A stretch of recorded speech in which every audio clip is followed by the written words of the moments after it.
So what I'd like to do is maybe give you some information that you can use today if you happen to go out and see something. So I do like a 30-hour construction course for Temple in the real estate division. And I've been doing it for, I think it was the late 80s. I lost track. I designed the whole program. I edited it.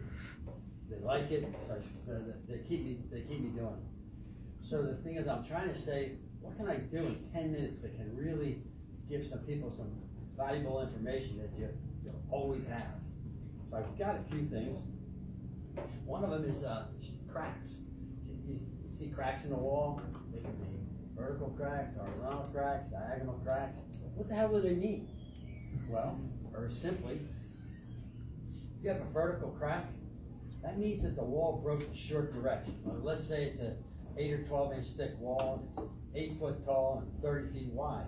It's always going to break the short way, like a sidewalk. The sidewalk's going to break the 4-inch way. That's why we put expansion joints. So now you have a vertical crack. If the vertical crack, the plane of the wall is the same on both sides of the crack, it's simply a contraction crack. If the crack is has any bow, any shear, any differential movement, wider at the top, wider at the bottom, they're all structural implications and they're all negative. But if you have just a straight crack, not too wide, no more than maybe about 1/8, and the plane of the wall is the same on both sides, that's simply a contraction crack. If you have a horizontal crack, it's typically a block wall. That means that the mortar joint is probably broken. So if you break the joint, then that wall is going to have a tendency to move. That's a structurally related crack.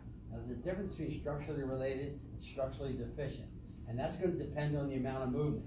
While the engineering community says if the wall is moved 1/3 of its thickness, it is in imminent danger of falling. So if you have a 12-inch wall and you see it's moved 4 inches, you don't need me or anybody else to tell you that's a problem. Where you get the difference is, what happens if it's only moved 1 inch, 2 inches? What can you do? You can use like helical anchors or something like that to stabilize it. But if you don't know the baseline, you can't make a good recommendation. I got something cast iron I'm going to do too. Let's see the plumber here. And now diagonal cracks. Diagonal cracks are always structurally related. They may not be structurally deficient, but they're structurally related. It's a real easy way to tell the source of diagonal crack. If this wall had, let's say this was a full wall and it moved, and there's a crack here, this is the foundation, there's a crack here in the wall.